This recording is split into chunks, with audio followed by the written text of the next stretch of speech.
Bonjour chers téléspectateurs. Après la semaine dernière, nous avons découvert pour la première fois l'univers du port minéralier comme jamais auparavant. Je vous propose cette semaine d'aller encore plus loin en explorant les acteurs et les métiers de ce port. Mais pour l'instant, découvrons le sommaire. Dans la rubrique découverte, nous restons au cœur des activités, des métiers et des acteurs du port minéralier. Notre rubrique métier nous emmène dans les profondeurs du port. Vous verrez, sur notre plateau, nous recevons pour la première fois Waris Fatombi, notre envoyé spécial. Et notre rubrique portrait nous fera voyager au cœur de sa vie. Nous vous laissons découvrir. Ils nous emmènent dans les activités du port pour partager avec nous, mais aussi avec vous, ce qui fait leur quotidien et leur motivation. C'est notre rubrique découverte. Regardez. La mondialisation, le boom du commerce international et les évolutions dans le domaine des transports sont intimement liés et Olam l'a compris et saisit aujourd'hui les opportunités que ce mode de transport offre aux activités économiques au Gabon. La croissance soutenue en Afrique subsaharienne est largement imputable à l'exportation des matières premières, énergie, minerais, agriculture. Parmi les bénéficiaires de cette hausse des volumes exportés, hormis le secteur extractif, on retrouve des transporteurs de marchandises et des opérateurs portuaires. Dans l'envers du décor dans ce port, on retrouve le métier de docker. Comme dans tous les ports du monde, qui sont-ils? En quoi consiste vraiment leur travail? Le métier de docker, c'est l'ouvrier qui travaille dans les bateaux, qui travaille dans les docks, il décharge et il charge les navires. Il travaille il assure la manutention dans les entrepôts portuaires. C'est ça qu'on appelle le docker. Vous savez, notre métier est très peu connu dans le monde entier, pour ne pas parler du Gabon. Donc c'est maintenant que le métier vient d'être valorisé par le décret qui vient de sortir tout dernièrement, qui réorganise la profession de docker. Nous déchargeons toute la marchandise qui va dans tous les coins du pays, que ce soit en import ou à l'export. Mon équipe, c'est l'ensemble des meilleurs dockers sélectionnés sur leurs compétences qui accompagnent Olam dans ce vaste chantier de manutention. La journée type d'un docker, quand il arrive, il regarde le programme que j'organise et il va au travail, il sait ce qu'il y a à faire dans le navire. S'il est grutier, il monte à la grue. S'il est chef panneau, il reste sur place pour guider le grutier et il fait son travail au quotidien. Au quotidien. Il regarde tous les jours le programme des navires pour essayer de voir comment il peut s'organiser pour être au travail tous les jours. Et c'est le travail qui se fait jour et nuit. Là où je vous parle, je veille jour et nuit au quotidien le fonctionnement du chargement du navire. C'est-à-dire les barges sortent de quai de large, ça vient au quai là. Les machines que vous voyez là, ça charge, une fois c'est plein, on tire, on amène en rade et on décharge jusqu'à ce que le bateau que je suis maintenant doit prendre 50 000 tonnes de manganèse. Et je crois que je suis à mon 7e bateau. C'est un travail pénible et surtout très dangereux. Il faut être vigilant dans votre chantier et regarder s'il n'y a pas un danger quelque part. Mais au finish, les dockers arrivent à aimer leur métier.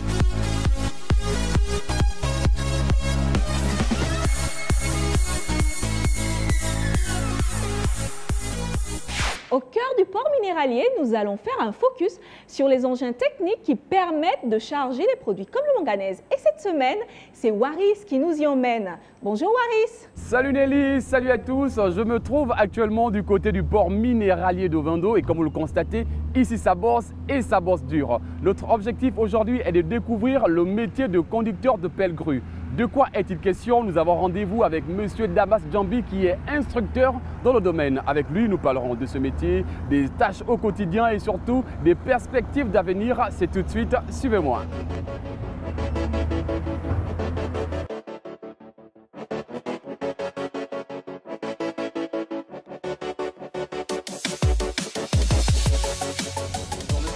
Bonjour monsieur. Alors merci de nous recevoir sur ce site du port minéralier d'Ovendo. Notre objectif est d'avoir toutes les informations nécessaires sur le métier de conducteur pelle-grue. Et vous, monsieur Damas Djambi, vous êtes instructeur et conducteur de pelle-grue. Peut-être nous dire de manière générale à quoi consiste cette tâche de conducteur en pelle-grue? Le métier de pelle-grue consiste à décharger les trains et à faire le chargement des bateaux qui viennent à quai pour les exportations à l'international pour le moment. Sur le plan du dispositif, que lorsqu'on regarde l'engin, ça demande forcément un certain nombre de connaissances. Est-ce que vous pouvez nous parler de la formation de conducteur en pelle-grue? Oui, pour être conducteur, il faut suivre une formation. Et cette formation, nous l'avons suivie à la maison Volvo, les principaux destinataires de ces machines, d'où nous avons délivré des certificats en conduite en sécurité. Et je pense que beaucoup de jeunes comme nous ont aussi cette chance-là de pouvoir faire la même chose. Et ça fait combien d'années que vous êtes dans ce secteur d'activité? Ça me fait pratiquement aujourd'hui 15 ans. Avant le GISES, que j'étais déjà un opérateur. Et avec cette ancienneté, ça m'a appelé et nous appelé ici à avoir une délivrance d'un papier qui nous permet de superviser et de former des opérateurs sur les pelle-grues. D'accord. Quel est votre quotidien chaque jour? Permettez-moi la répétition. Lorsque vous arrivez au travail, qu'est-ce que vous faites? C'est d'abord m'assurer de la sécurité des engins, faire un checking, en français, faire une visite générale de la machine. C'est ce qu'on appelle la sécurité, conduite en sécurité. Voilà, donc une mise en route générale, s'assurer que le matériel n'est pas défaillant et ne peut entraîner aucun cas d'accident pendant la tâche à faire. Dans votre tâche, effectivement, il y a ce côté formation. Si vous nous en parlez, comment ça se passe? Les formations sont faites de manière générale. Il faut d'abord être apte, voilà, de tous ces mouvements, avoir une bonne visibilité, ouais, et une bonne réflexion, ne pas être en état de d'ébriété.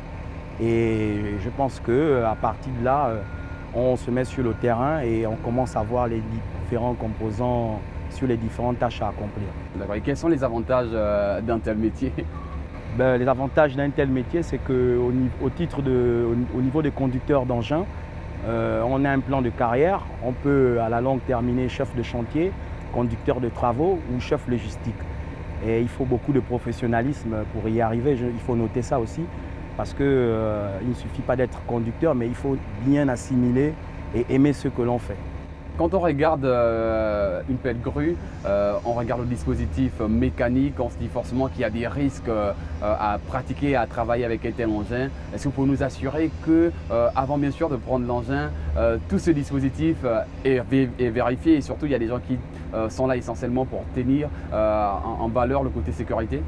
Oui, nous avons d'abord une équipe de maintenance à l'atelier mécanique qui assure d'abord les premières vérifications avant que l'opérateur puisse venir se mettre sur sa fonction de commande.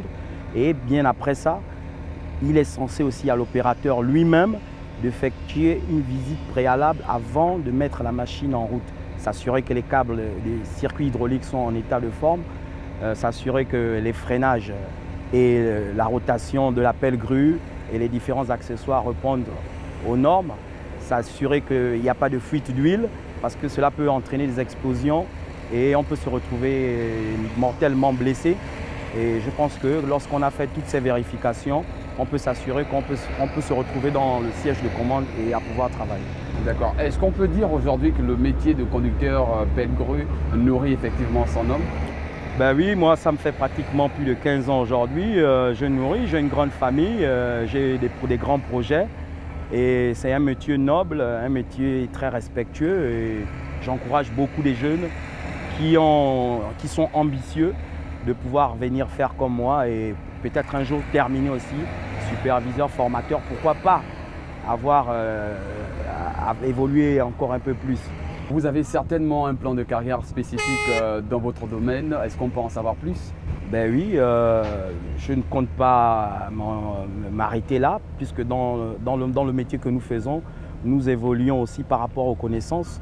On peut terminer chef de chantier, conducteur de travaux, et pourquoi pas un jour, puisque je forme aujourd'hui des jeunes, avoir aussi ma maison d'habilitation, où on peut délivrer des gens des permis de conduite en sécurité pour ces différents types de prototypes déjà que Olam, GIZ Gabon sont les seuls pour le moment à faire venir ce type d'engin.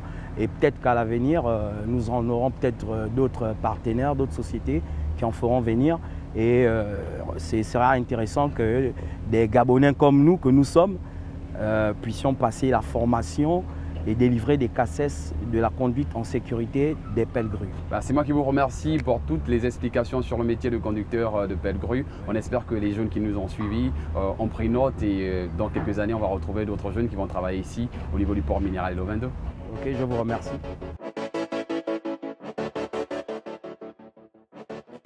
Sur notre plateau, pour la première fois, nous recevons justement M. Waris Fatombi, notre envoyé spécial. Il a participé à la plupart des reportages effectués dans le cadre de nos émissions. Bonjour Waris. Bonjour Nelly. Alors nous allons essentiellement parler de vos impressions et des informations recueillies pendant vos reportages au sein du port minéralier.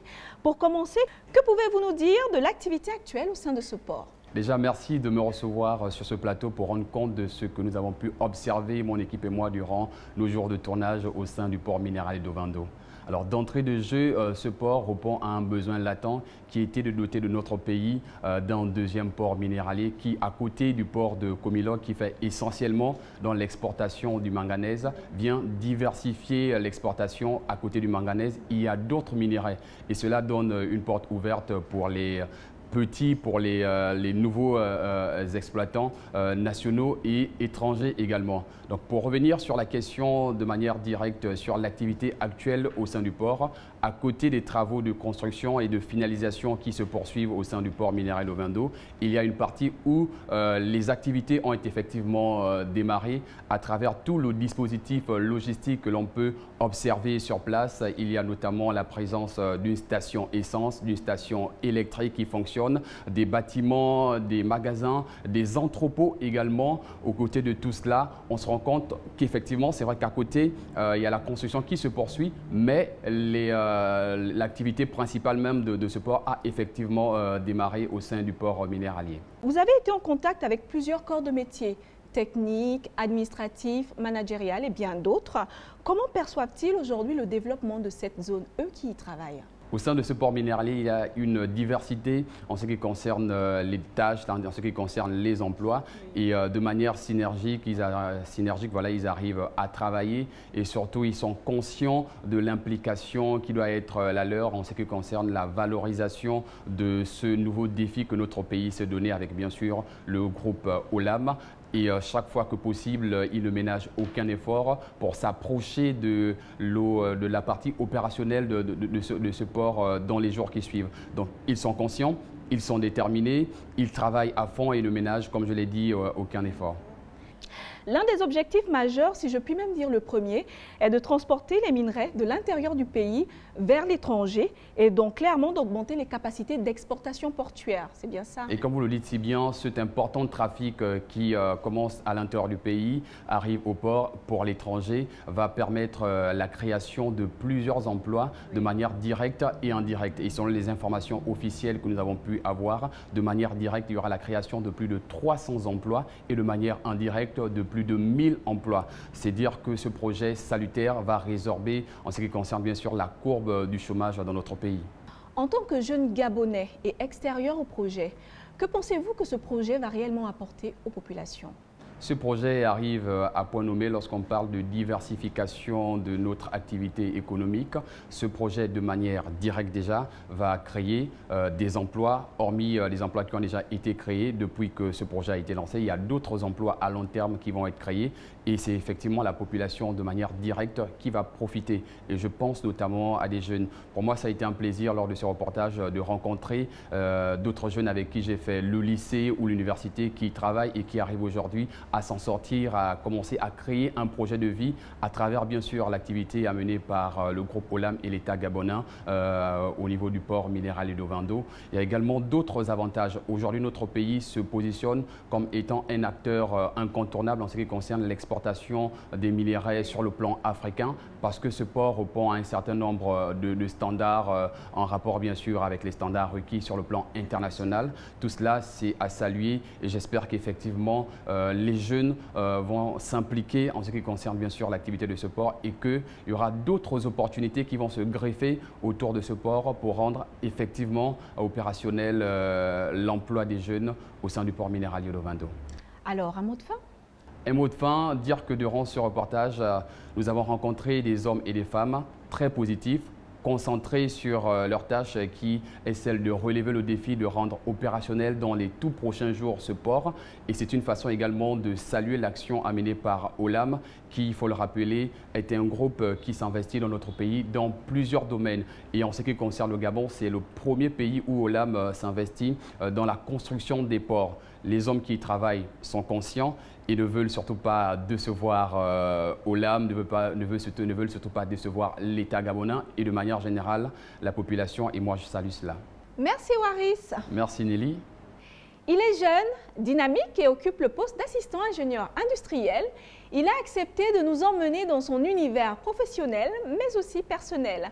C'est notre portrait de la semaine. Regardez.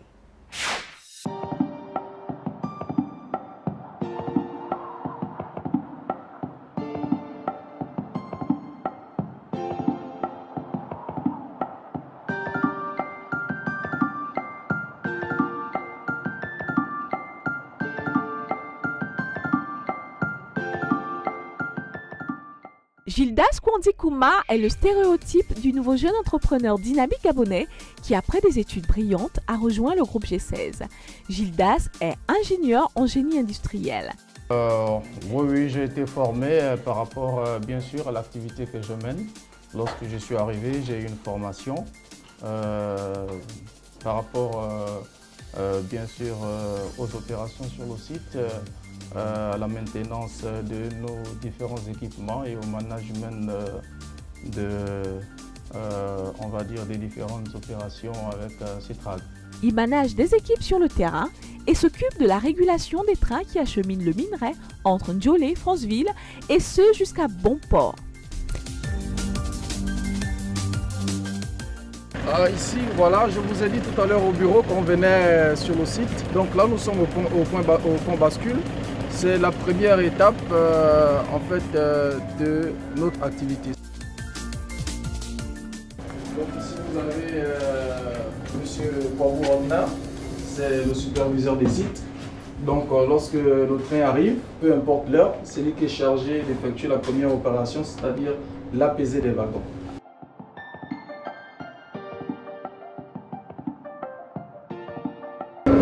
Donc lorsque le train arrive, il rentre. Donc ici vous avez les capteurs. Ce sont les différents capteurs qui nous permettent d'avoir le poids de chaque wagon. Donc à chaque fois qu'un wagon passe, là-bas, ça nous mentionne le poids des wagons en question. Jusqu'à ce que tous les wagons passent et sur Excel, on peut faire la somme, voilà, du poids de tous les différents wagons. Pour commencer, Gildas nous embarque dans l'activité de stockage du manganèse. Il nous explique la pesée du minerai avant que celui-ci ne prenne les bateaux tankés au large. Phase de plus grande phase, la plus importante, parce que il nous faut optimiser, voilà, le temps du déchargement. Donc on doit décharger ces 86 wagons qui sont arrivés en 8 heures de temps au maximum.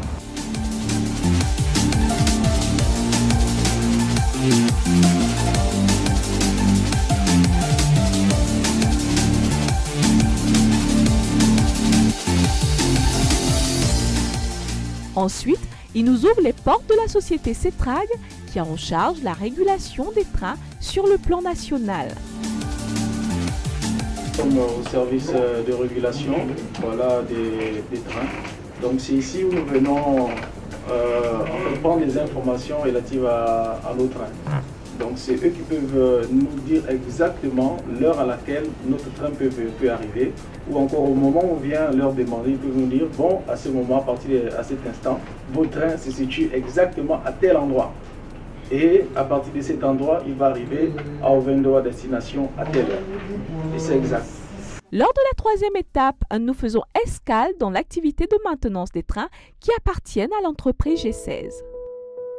Donc là, nous allons aller rencontrer le responsable du bureau méthode qui va un peu nous dire à quel niveau se trouve la réparation de notre locomotive CC311 et quand est-ce que nos locomotives pourront rentrer ici à l'atelier lorsqu'ils viendront. Enfin, arrêt au bureau. Après avoir pris connaissance de toutes les informations, Gildas planifie et rédige le rapport de la journée. Après ces différentes étapes pour une meilleure compréhension de la logistique de transport du minerai, notre voyage se termine au domicile de Gildas. Ce dernier nous raconte son parcours. Il nous livre sa vision du Gabon et confie à nos caméras ses ambitions. Je suis arrivé à Olam suite à une offre.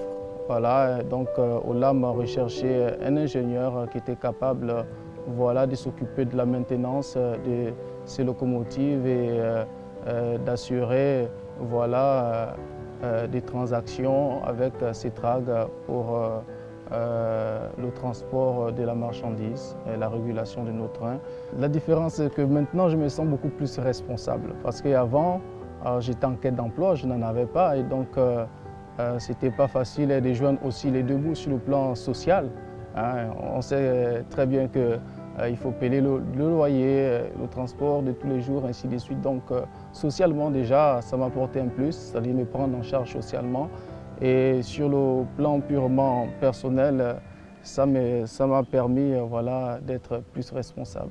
Eh bien, le message que j'ai envie de communiquer à mes jeunes frères gabonais, c'est vraiment de se prendre au sérieux, de prendre au sérieux leur propre vie déjà à partir de leurs études. Parce que si je suis arrivé là, c'est parce que je me suis donné à fond. J'avais une vision, un objectif, c'est de parvenir dans mes études. Parce que pour moi, dans ma tête, quand on regarde, quand j'ai regardé un peu d'une manière globale, la manière dont les jeunes voilà, vivaient, j'ai dit non, il me faut être différent des jeunes de ma génération. Et pour marquer cette différence, il faudrait vraiment que voilà, j'aille au terme de mes études et je crois que certainement par rapport à ma vie, celle-ci servirait de leçon ou encore d'exemple voilà, aux jeunes qui sont comme moi et qui ont un rêve également réalisé. Donc c'est ça le message que je lance aux jeunes. Vraiment, les jeunes doivent avoir un rêve, une vision et se mettre vraiment pour réaliser ce rêve et cette vision. C'est déjà une très grande fierté d'avoir ce privilège de travailler avec plusieurs sortes de nationalités. Donc je travaille avec les Chinois, ça me permet aussi de comprendre comment les Chinois, découvrir comment les Chinois vivent, leur expérience, ainsi de suite. Je travaille avec les Indiens et il y a pas mal d'autres voilà, nationalités aussi qui arrivent comme ça au sein de Cetrag, au sein de notre entreprise. Donc c'est vraiment une fierté d'être au contact vraiment de ces personnes et de partager voilà, avec elles.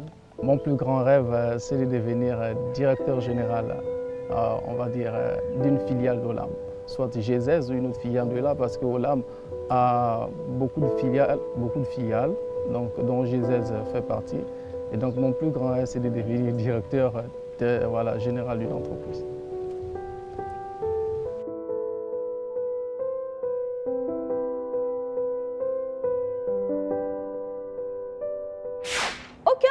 C'est fini pour aujourd'hui. Dans le prochain numéro, nous vous emmènerons dans l'univers du port cargo.